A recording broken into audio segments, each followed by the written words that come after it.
Not bad, huh? It's been a little while. Airborne, sir. Been retired 6 years now, so not bad. Okay.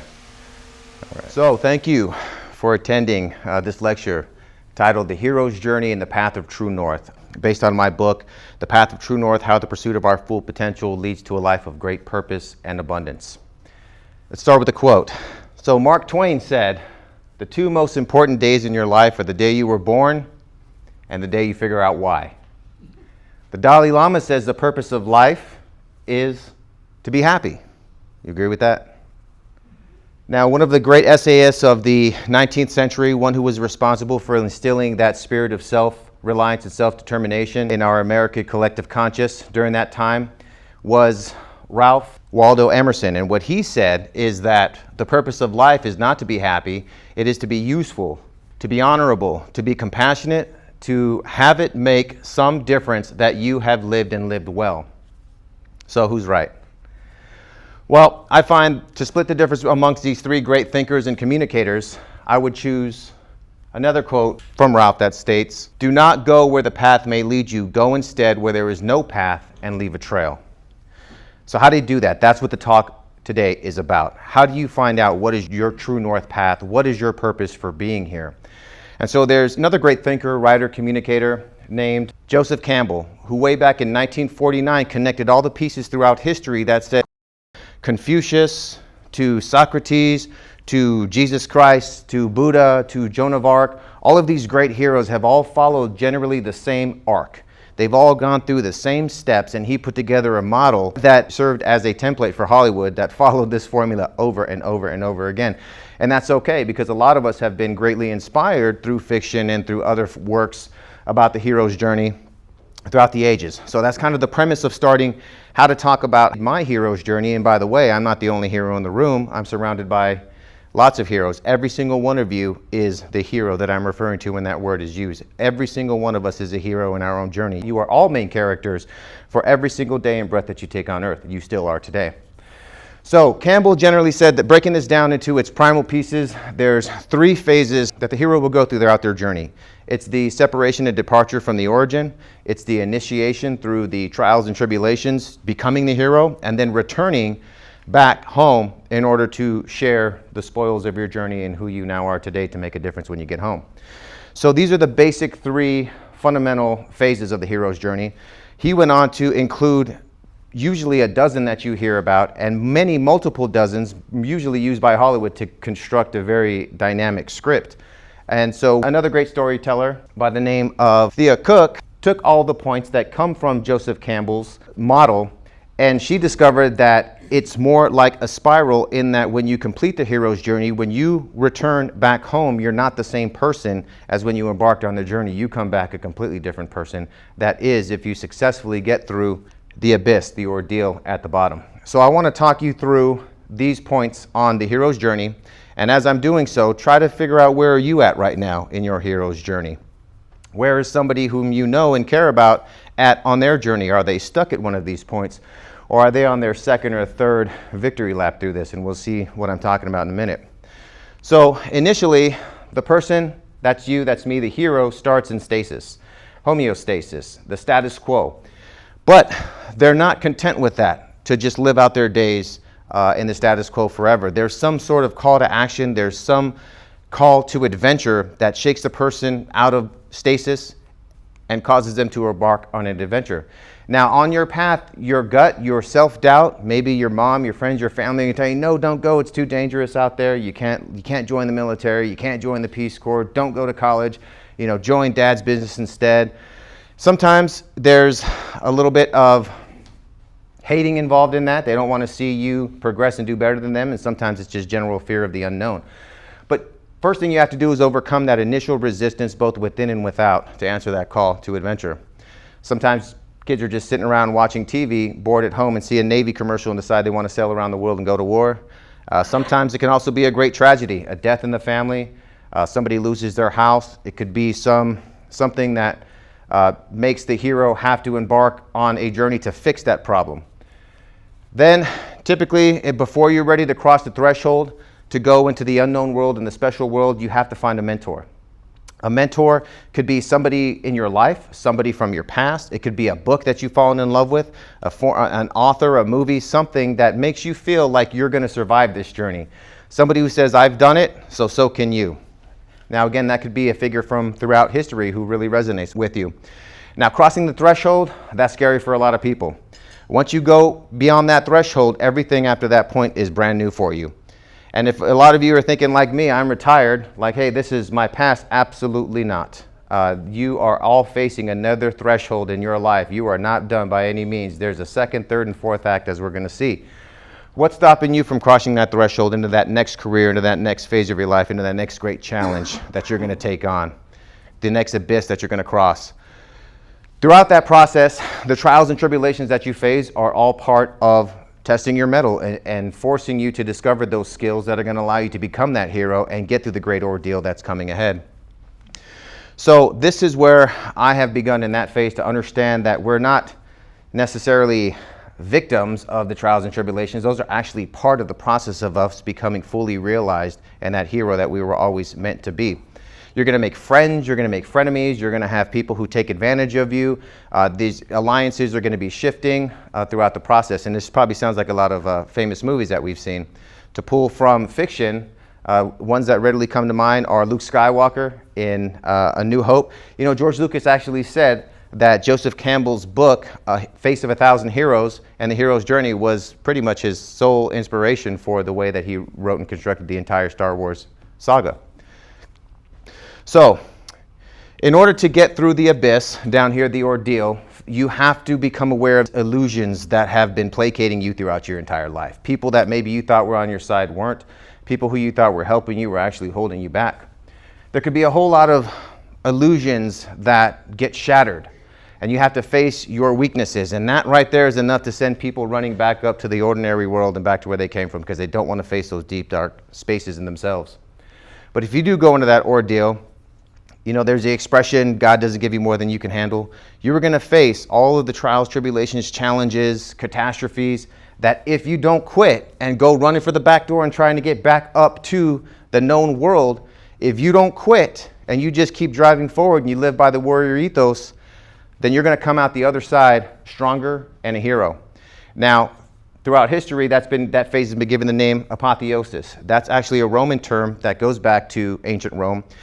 The apotheosis occurred after the death of an emperor, where that emperor was then deified and believed to become a god, but only in death. And so that's why this abyss down here is sometimes called the death and rebirth, because if you survive that again, you're not coming out the same person. Now you come out that side, you're going to experience some type of reward, maybe a pat on the back, maybe a parade, or maybe just that quiet, professional relishing in your accomplishments. Sometimes it's hard to come back from that. A lot of us who've served in the military experience that. Even though those are some of the hardest and most difficult and dangerous times of our life, there's a lot of guys who don't know what to do when they come back home. They want to go back there. And even if it was a very difficult time in your life, I'm sure you look back and think, because of what you accomplished and because of the camaraderie and because of who you were and how you felt at that time, there's that resistance to go back into the known world. Who are you now? Because you're going to have to reintroduce yourself to the rest of the world.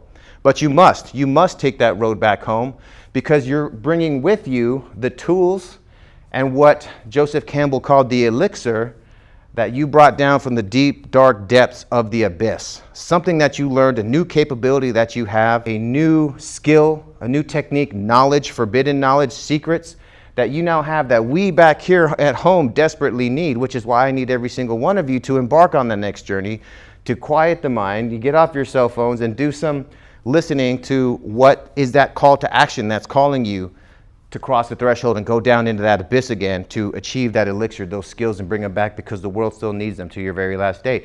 Even after your last days, write your memoir. Do what I did. Write it down. Take the time. And you may be that mentor to somebody else years from now. I don't care about sales. I don't care about the success of the book today. It may be my great-great-great-great-great-grandchild or yours who picks it up, you know, off of, I don't know, a hologram, and that inspires them to cross that threshold in the future. So we need you to go through that abyss and bring back that elixir and help us back here in the status quo. And when you do come back, you are going to be on an elevated plane. You're not coming back to the same exact position, because you're not the same person. You're coming back on a higher plane. You're the hero now. Congratulations, that's your first rotation. Now, what I discovered through my life, I feel like I have lived 3-4 lives at least. People a lot of times look at me and think I'm lying when I say I have a daughter who's 28 years old, another daughter who's 25 years old. She's a military veteran, and a son who's just about to graduate from USC. I've been married almost 30 years now. Been to 42 countries across all 5 continents, and I'm just getting started. So what I discovered is that when you make that first revolution, and this is what I call the hero's journey continuum, because it is continuous. As long as you answer that call, as long as you are receptive to that call, and you haven't put your phone, your internal moral compass, your internal listening receiver on block or taken off the hook, and you're listening to where the world, your family, society needs you, that call is going to come again, I promise you, as long as you are alive. And again, the call may even come after you have passed on, and it may be your book, your legacy, what you've passed on, that is that call to action for somebody else. But what I have found is through the first revolution, when you go through that abyss, you are just barely scraping the surface of that crater, of the abyss. It's not as difficult as it can be. It was difficult for you, relatively speaking, because it's your first time through the abyss. Whether that's jumping in the pool when you're a kid, your first combat deployment, maybe your second, whatever it may be, that first time through the abyss, it gets worse. Because when you make your way back up into the known world and you come back to hero with that elixir and everything is going great and you think you're on top of the world and you literally are elevated, when you answer that call again, rest assured, when you go through that abyss, you are going to be entering and going down to a deeper depth within that abyss to bring back the elixir that you're on the hook for, that you owe us when you go down there. So this is why the better life gets, the more money you make, the more fame and success and family you have, it seems like the deeper the suffering, the deeper the pain. And if you look at this figure right here, this is sacred geometry, and this is what philosophical theologians have used throughout the ages to help us understand these things that we can hardly put into words. So we invoke our visual senses to understand why it is that the higher we go, the lower our lows are. I mean, this depiction doesn't lie here. So that by the time you get to your third revolution, your third rotation or revolution, as I like to call it, by the time you get to that abyss, I mean, you are way down in the deepest, darkest of your subconscious. You're unlocking doors that you didn't even know existed to places you weren't ready for. You're going to meet enemies down there that you couldn't even imagine. You're going to say, I can't do this, and you might be looking for the back door. But at that point, you got to fight your way through the abyss, get out to the other side, because the elixir that you bring back to the top is going to be that much greater than the one you got on the second or third generation or revolution. So to bring it back to myself, my first revolution, complete revolution of the hero's journey, I cover in volume 1. That's why the title of volume 1 is From Cradle to Career. And we're going to get into the details of that. The second was going from entering into my career, finishing raising my family, and coming back with a very special elixir that I'm now trying to figure out here in the third revolution that I'm currently on. And we're going to get into the details of that. But a case in point, just to tell you how bad the abyss gets on your third revolution, that's where I'm at right now, and that's public speaking, what I'm doing now. And statistically speaking, more people would rather die than do what I'm doing right now. So yeah, it goes pretty deep. All right, so let's keep going on here. So here we go, kind of captures all of the 3 revolutions throughout the hero's journey. Again, I said I've been to 42 countries across all 5 continents, and I'm just getting started. This has had an impact on my psyche that I can hardly put into words, but I have, and that's coming out in future volumes on how we can take some of those lessons learned from Europe and Asia and the rest of the world and start using them here in the Americas to keep up with the rest of the world who is not slowing down for us. Now, this is me going from a juvenile delinquent, just a broken young man looking for love in all the wrong places, love and belonging and affiliation, and trying to meet those needs of self-esteem that we're going to get into. Becoming a dad in high school while I was dropped out of high school and not really knowing where my life was going. But then stepping up, finding some mentors, digging down deep, claiming my inheritance, joining the family business and joining the military, exploring my full potential apex, or the full potential spectrum I like to call it, taking my body to the highest level, competing in competitions, mixed martial arts competitions, physique competitions, powerlifting, and also exercising my mind, getting my associate's degree, bachelor's degree, and master's degree. And then on those revolutions that I'm completing, okay, it's not all about me. What about the next generation? Then helping all of my family members, to include my wife, my children, my parents, everybody makes sure that I'm helping them through their revolutions of their hero's journey, all the way out to seeing my daughter complete a successful tour in the Air Force, my wife going from a teen dropped out of high school to becoming a college graduate and very talented and skilled special education teacher in our public schools. And my daughters, one becoming a veterinary technician, my son finishing film school at USC, and my other daughter working for the Department of Defense, doing some pretty impressive and high-level information technology work. And so that's why I say I'm just getting started, because now that the family is on their journey at what I like to call cruising altitude, I'm listening for that next call to action. So what I discovered is that what I was really looking for throughout the entire journey was trying to satisfy needs, trying to cover things that I had always struggled with, that my family had always struggled with. Why do I feel lack? Why do I have desire? Why do I have all of these emotions that I should have more or be doing more? And so when I first started going to college in the military, I took a lot of psychology classes, trying to understand my family trauma, trying to understand how the mind works, trying to take a mechanical and intellectual approach to understanding the human condition and our lives. And I discovered Maslow's hierarchy of needs way back freshman in college.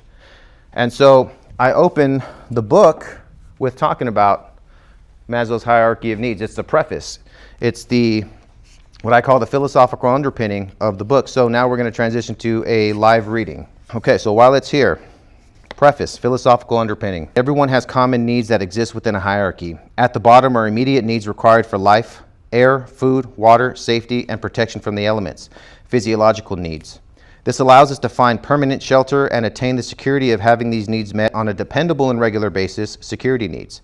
After that, we can pursue friendship, fraternity, and love, building families, communities, cities, and states, which help us continue satisfying our needs. This is love and belonging. Our accomplishments can then be recognized and remembered, allowing us to build legacies that might even survive us after death, esteem needs. If we continue to progress, we will master all it takes to keep these needs met for a lifetime, no longer depending on others and no longer having to earn anyone's approval. This is self-actualization. The few who get there to self-actualization are free to live out the rest of their days in leisure. Fewer will instead take on a new life in service to others and/or causes for nothing more than the sole sake of doing so, not for survival and not for growing their legacy. This is transcendence according to this model. How high someone gets on the pyramid of needs is determined by the life path that they choose. Now we're getting into that path of true north that the rest of this book is about, and presentation as well. How high someone gets up the pyramid of needs is determined by the life path they choose, not what life or family was chosen for them at birth. To get to the very top and beyond, one must follow a life path that supports a great purpose. A great purpose is one that requires someone to realize and utilize their fullest potential to fulfill it. The path on which one's great and unique purpose is guided by the pursuit of their full and unique potential is called true north. Because everyone's potential is different, everyone's purpose is different. What's the same, however, are the needs satisfied along each true north journey. This is your true north path, and it is the only path that will get you through every one of those lower needs into the intermediate, what we call deficit needs, and into your growth needs, which begin at esteem and self-actualization. If you are not on true north, if you are holding back in some of those domains that I talked about, if you are not pursuing your full potential, that doesn't mean you're going to end up destitute in a dumpster or under a bridge somewhere. No, you'll be okay. You might be able to have a barbecue on the weekend sometimes, or maybe a place to take a shower every now and then. Or you might have a pretty decent job, maybe a truck in the backyard. Maybe your kids don't talk to you. Maybe you're on your third, fourth, fifth ex-wife. Maybe people don't trust you. Tap out love and belonging. Or maybe you're one of those people who have all kinds of certificates and degrees on the wall, and none of them are filling that hole inside of you of self-worth and accomplishment. Now, some of you may get to self-actualization and say, this is great. I was faced with that. I got there early. I wasn't messing around when it came to this game of life. When I figured out these things through college and through the lessons of my forebears, I was taking no prisoners. And funny thing is, I was a prison guard. That was my first job in the U.S. Army, guarding prisoners. So I was hitting all these domains, and that's the kind of stuff that I capture and communicate throughout the book, is how do you find your true north that does not prevent you from ascending to the apex of your full potential and satisfying all needs. And once I got to self-actualization, I decided that I didn't want to sit on a mountain of toys. And like a lot of my peers, a lot of hard-working, great service members who are like, yep, I'm just gonna go fishing every day, watch my shows, sit on the porch, not have to deal with anybody. It's like, God, I would love to do that, but there's something called a call to adventure, a call to action that is ringing too loudly in my ears. So I liquidated everything, I sold all my properties, came back home to LA where I figured the fight was, and got into some things that we're gonna talk about. So your potential I describe as what you can accomplish, and your purpose is what you ought to accomplish. But yeah, people who are not pursuing their full potential and are not equitizing all those different roles in their life, they're not gonna be able to get to the top. So what do I mean by domains? Pulling from the U.S. military, one of the reasons that the U.S. is so dominant through our national security apparatus is because we dominate in all war fighting and all operational domains, something we call the multi-domain environment around the world. We don't have just a great army, we don't have just a great navy. We learned a long time ago that we have to dominate on land, air, sea, space, and cyberspace. So we develop proponents to dominate in every one of those domains, and then we synchronize them, working together, dominating within their respective domains, and then synchronize them. And as I was learning this, literally doing this throughout the entire world, having served in Kuwait, Afghanistan, Tanzania, South Korea, Italy, Germany, training with our partners all around the world, we were purple, as we call it, joint force, working with the Army, the Navy, the Air Force, Marines, even Coast Guard. And so I realize that this is how life works as well. We can't dominate in just one aspect of our lives. So I just put names to what we already know intuitively, that in order to succeed across our multi-domain environment, which we call life, being a mom, a dad, a child, a friend, a service member, a student, a member of a band, I realized that there are 4 domains, kind of like land, sea, air, space, cyberspace. I discuss these domains throughout the book and how I dominated in each, starting with occupation, and not just occupation, but all of the education and experience that we need to get a viable occupation, to take care of our needs, get us up about through physiological, and for a lot of us, it'll see us through to the top of the very pyramid. Family, but not only the family we were born to, but the family we acquire and build along the way.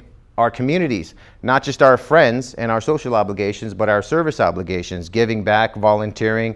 Are we only serving ourselves? Are we serving others? And then self-centering, not being self-centered, but putting yourself centered at times, and exploring self-rejuvenation, self-love, self-realization, spiritual realization, the type of things that you can only learn from looking within, not without. And so, at certain times throughout my life, and as you've had to do, you have had to adjust the priorities of your true north, what I call an anatomy.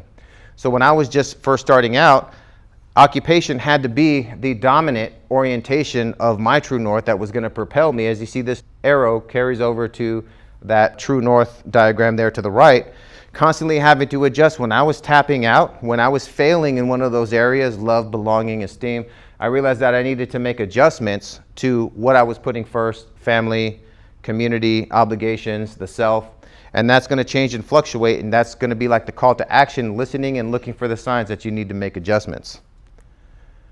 So, this is how I summarize the philosophy of True North. When the pursuit of our full potential is our North Star, we will create abundance at all levels within the hierarchy of needs, and we will discover our highest purpose in each. This is the path of True North. But where is True North? How do you find True North? Okay, and what do I mean by True North? So True North, just like the actual North Pole, just like the true north of our world, exists whether you've gone there or not. Anybody who's done land navigation, which is all of us, to get here, whether it was GPS or you shot an azimuth to use your compass, you got here because we knew where True North was. The fact that it exists, the fact that there are magnetic poles that help us use our devices to determine which direction we need to go. Even if we go left, right, east, west, south, it's all facilitated by the fact that True North is our rock. It's identified by a North Star. And then from there, we can shoot azimuths and coordinates all over the place and get to where we need to go because we know where true north is. And so I've realized that our full potential is very similar in that whether we reach it or not, whether we go there, there's a number of push-ups that you can do. There's a certain number of language that you could probably learn. Even if you haven't pursued your full potential, I'm sure there's some stuff left in the tank, left in the ring that you haven't done. There's a full potential out there. And if you pursue it, you will start to build abundance and create those skills and capacities that we've been talking about. It is not an easy thing to find, but once we do, we can shoot all kinds of different azimuths to where we need to go and where we need to be, and understand that the pursuit of our full potential is what's going to allow us to build abundance and require all the capacities to get up through all those hierarchy of needs, to get through the abyss on every revolution, once we know and accept that our true potential exists out there. This is my True North journey now. And so now we're kind of getting into the book. Now that we've talked about some concepts, we understand what the hero's journey is, what True North means, and what it means to me. And now let's talk about some of these specific things that you'll find in the book, and that's all based on my life story, to tell you how I applied all of those lessons to my hero's journey. So what I start with in the beginning, that's me. If you can't see the resemblance, if you don't recognize the hair, is we really got to look back and see where did we come from. Like I said, who are our predecessors, who are our forebears, and how does that impact who we are, and what are going to be our challenges and the trajectories that we are going to undergo because of who we came from. So I start by talking about my American immigration journey when my great-grandparents came from Mexico during the time of around the Mexican Revolution. Just like many people were flowing in from Europe, fleeing all of the strife from World War I, my family saw what was going on in Mexico during the revolution, where you had all of these different factions warring with each other, rebels, you had illegitimate governments, corrupt governments, and all kinds of economic chaos going on. And my family decided that where they were at in the Mexican caste system, it was a lose-lose situation no matter what side they were on. Whether they fought for a illegitimate president who did not have the needs of his people at heart, or these warlords who couldn't figure out exactly what they wanted and were warring with each other. So I had one family member on my father's side decide, I'm getting out of here, immigrated to Texas. Another on my mom's side decided, well, I will take up arms, I will pick a side, fought with Pancho Villa, rode with Pancho Villa, participated in one of the campaigns in Columbus, and defected after Pancho Villa ordered some atrocities that took place in Columbus, New Mexico, targeting civilian persons and property. And that's when my great-grandfather said, I'm out. I didn't sign up for this, literally, and decided to stay and immigrate to New Mexico, where my mom's family came up, and with my dad's in Texas. And so that had a very big impact on me starting out, because on my father's side, that's how I ended up having a grandfather who was of military age in his early 20s, when Pearl Harbor happened. And for him, Pearl Harbor was his call to action. Not call to adventure, call to action. And unfortunately, my grandfather, who answered the call to go and serve in World War II, he answered the call. He probably found some mentors, but down there in the special world battled very many demons and mental illness and a lot of other struggles coming back from war, and did not make it through his abyss, dying very young in his early 50s. From a cancer that was most likely related to the battle that he experienced. And that battle was incredible. It was remarkable, the battle that he was in. It was the Battle of the Coral Sea, for anybody who's familiar. He actually served on the USS Lexington, which was the first aircraft carrier to engage in air-sea combat in the world. And on his ship, which now sits at the bottom of the Coral Sea, east on the coast of Australia, 216 people didn't come home. So for perspective, I tried to wrap my brain around how many people that is. And so to give you a visual, if you have seen the Navy commercials when the sailors in their whites are standing out on the flight deck, creating a border of the entire ship, and I mean, they look like ants on there, there's that many of them. So if you were to take the 2,600 sailors that he was serving with, that he was living with every single day, his friends, his buddies, if you were to put them out on the flight deck like that, lined up 2,600 in a row, and your job as the tally person was to go up and pat them on the back, every 12th person would die for 2,600 sailors. Get to the 12th person, you're dead. Another 12, you're dead. Another 12, you're dead. Another 12, you're dead. So can you imagine having that job or going around and out of 2,600 people, every 12th person was going to die? I mean, I served in a brigade that was about that size, and I think we lost not even 10 on one rotation, and to have lost 216 out of an element that size was definitely had an impact on him. But unfortunately for my grandfather, the type of combat that he saw makes our experience absolutely pale in comparison. I had taken small arms fire, mortar fire. I've seen people hit by IEDs. I've seen what it could do to you in the combat environment that I'm familiar with. My dad in Vietnam, whom we'll get to, exchanging small arm fires, maybe some tripwires. And still, that doesn't compare to what my grandfather saw during this air-sea battle. The Japanese were constantly bombarding them with torpedoes, dropping bombs on them, creating incredible fires that were just cremating all of these sailors within the vicinity of these explosions. And the damage had caused the fuel from the aircraft carrier to get into the water distribution system and leak throughout the entire ship, and was creating explosions. Whenever there was a spark, there was already fuel in the area, and it would just literally cremate all of these sailors who were in these rooms and on the decks. And my grandfather's job was to clear the bodies, to do casualty collection.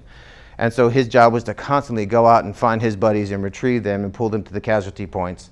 And what he would yell out only in his nightmares and only at the bar when he was really drunk and talking with confidants would he describe the process, which was to have to go through the charred flesh of his comrades until he can grab a part of their skeleton and grab onto those bones in order to pull that body either to safety or just remove the dead body so that they can continue operations and ultimately defeat the Japanese, allowing the carrier that were with the Yorktown to go on to Midway and ultimately make one of the greatest significant differences in the war. And so going on for 5 days, most of us in the military today, if we add up all of our combat time, a TIC we call it, troops in contact, it would equal maybe an hour, maybe not even that, most of us. I mean, it comes and goes. So, but for him to sustain that kind of combat for 5 days, constantly losing every 12th person, it had an impact on him, and he came home not the same person. He probably wondered, how could human beings do this to each other? He couldn't sleep. If he wasn't drinking or numbing his mind with something, he didn't know how to operate, and so he took that on his family. Incredible domestic violence, incredible cruelty, and passing on a little family tradition of murder, suicide, being so self-loathing and so in contempt of just the human condition.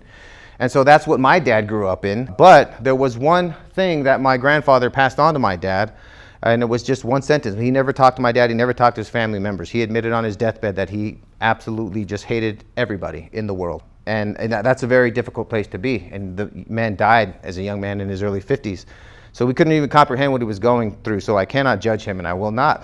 And so he passed on to my dad one piece of advice that made it to me and my children, which was that if you don't go to war, you're not a man. And yeah, that's antiquated, and it was in Spanish, but he meant it. My dad got the message. And so what he meant was that if you don't belong to something bigger than yourself, and if you're not willing to sacrifice yourself for the greater good, then you're not worth your salt, and you don't deserve to be here.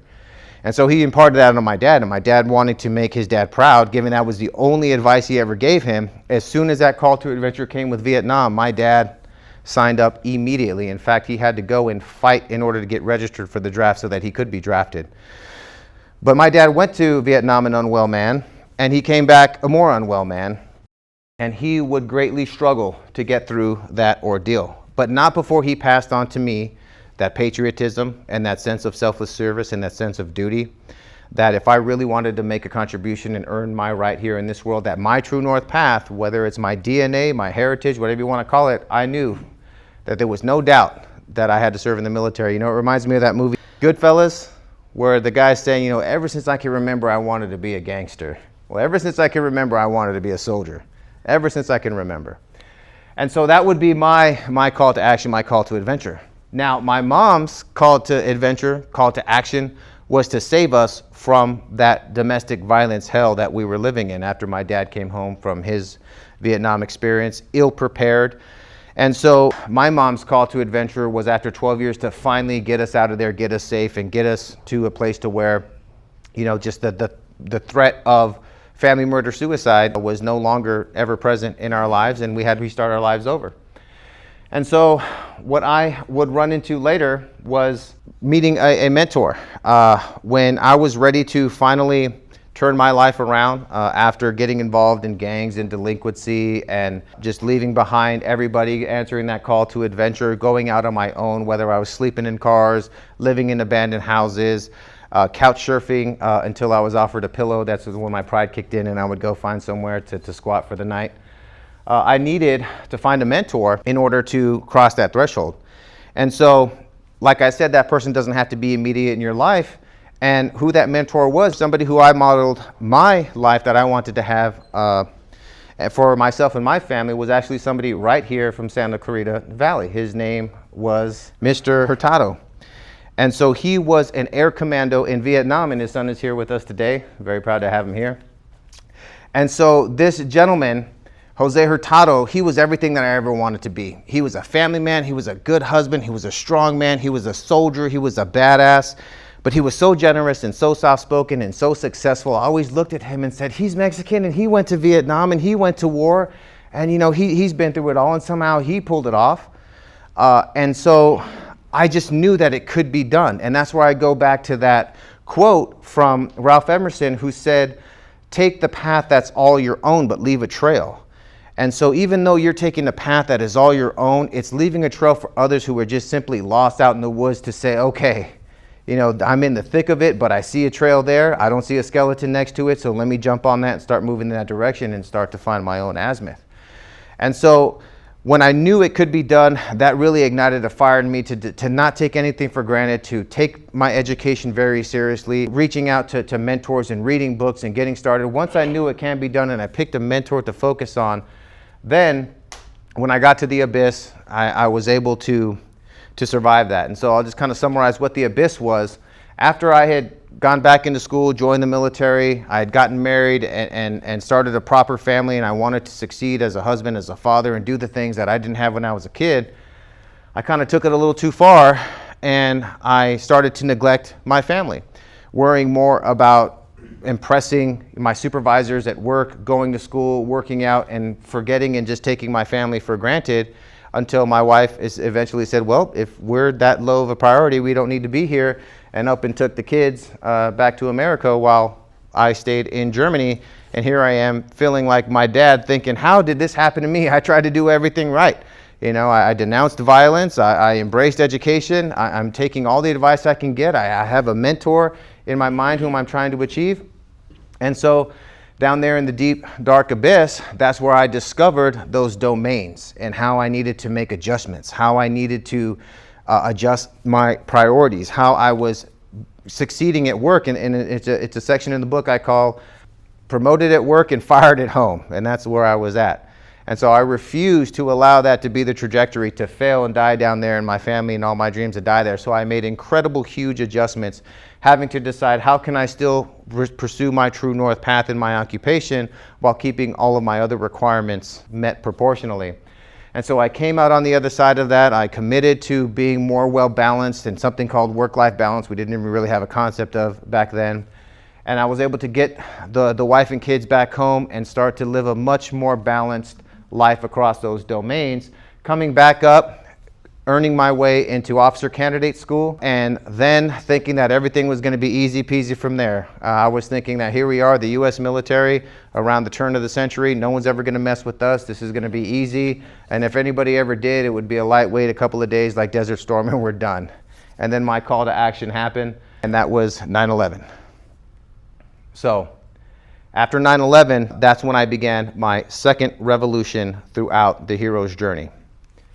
And so let's talk first about volume 1, though, that abyss, how I got through that abyss. This is what I came back to share with everybody that I could, that elixir, that knowledge, not just things that you have never done before, but I'm telling you how I did it. Like I said, when I found that Mr. Hurtado can do it, if he could do it, if he could go to war, if he could be an immigrant from Mexico coming here when he was 8 years old, like my family did, and he could still achieve everything that I aspire to, I needed to capture the techniques, the strategies, and the system that I use to accomplish everything that I've been talking about today in those photos and that before and after. And so I found that down in the abyss, or the delta as I call it, crossing the delta, the difference, that there are 4 constants that you're going to face down there in the abyss: problems, decisions, change, and the needs to set and accomplish goals in order to solve those problems, achieve that change, and bridge the gap from where you are to where you need to be on the other side, getting ready for that next revolution to bring the elixir back home. So it starts with the 5 stages of change, the SMART goal method for accomplishing goals, and a systematic approach for making decisions and solving problems.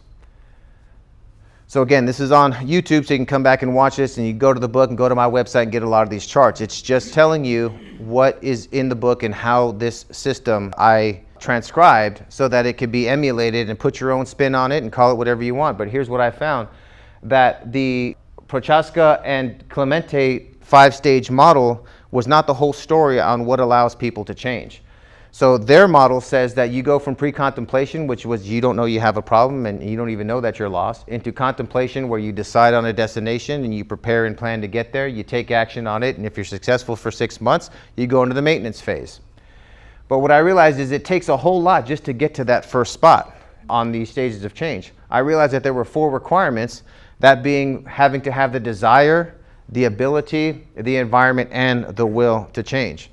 And then there were other factors there that stopped people from changing or encouraged people to change to achieve successful transformation. There was either a pull, a push, or understanding that there is a path to achieve that change. And if you have the 4 requirements met, and that's a problem we see, is a lot of people are in a bad environment. They want to change, but they don't have the skills, the knowledge, the instructions, the template, a mentor. They lack the determination or don't believe in themselves.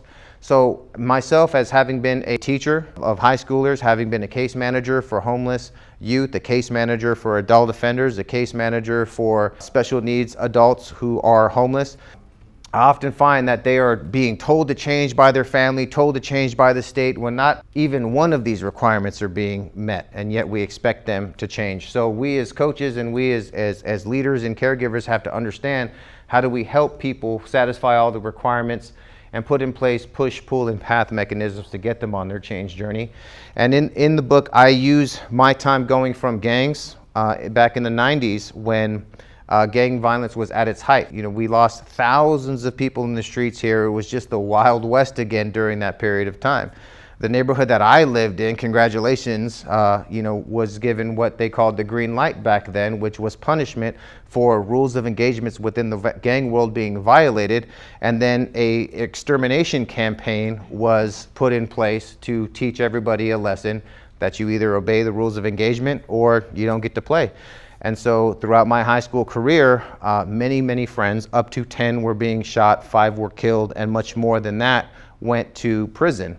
And so I use this change model and I talk it through real time on how I went from being a delinquent and living in that 1% lifestyle to becoming the person that, won't shut up today.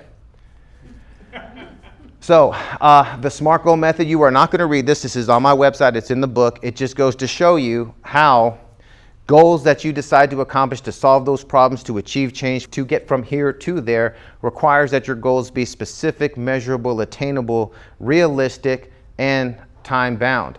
Whether it's losing weight, whether it's getting a degree, whether it's making more money, or healing a relationship, or cutting negative people out of your life, or bringing positive influences into your life, whatever you need to do to go from here to there, if it's not laid out in this format in one way or another, or your own words, it's not going to happen.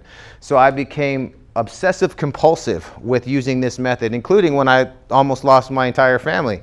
And I had to apply this, like, how do I get them back and how do I make it work this time? So when it comes to plans, not having a plan is planning to fail. But a saying that's even more true is that God laughs at our plan and no plan survives first contact. If you don't have a plan, that's it. You're not even in the fight. You're going to fail to begin with. Things are going to go wrong, and when things do go wrong, those are problems that you have to solve, and there's decisions you have to make. It's one of the 4 constants.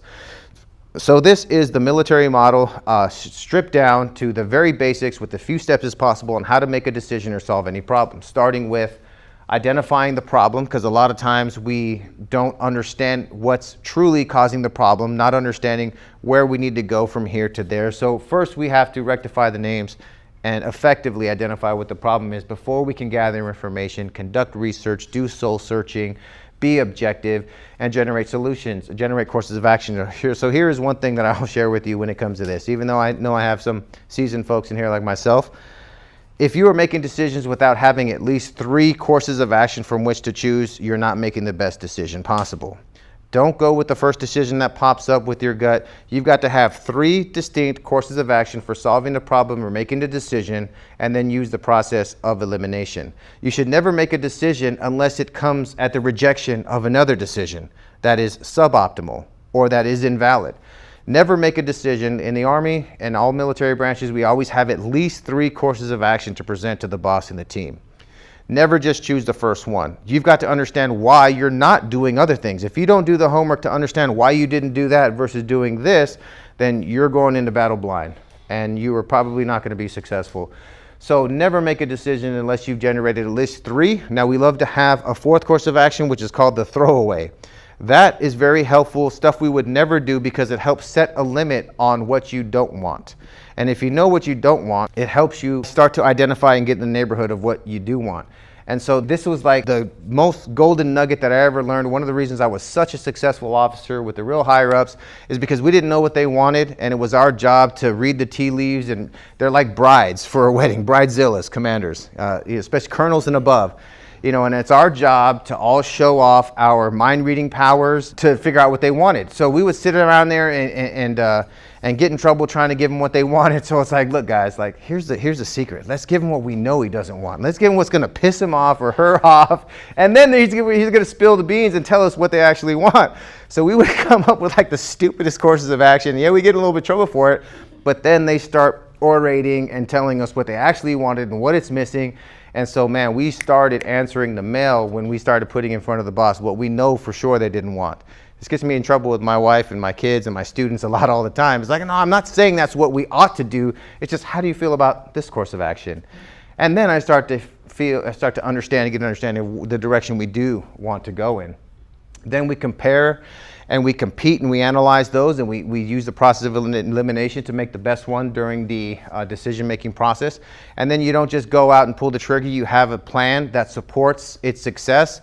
You have a plan how you're going to implement it, and then you're going to watch it and make adjustments as you go through. Now, I apply this to when I brought my wife and kids back from California, from across the abyss, and I had to make a decision, how can I choose a career that is going to allow me to dominate in all domains of my life? My choices were to stay in the military and stay an enlisted military police soldier, which was something that I loved and enjoyed.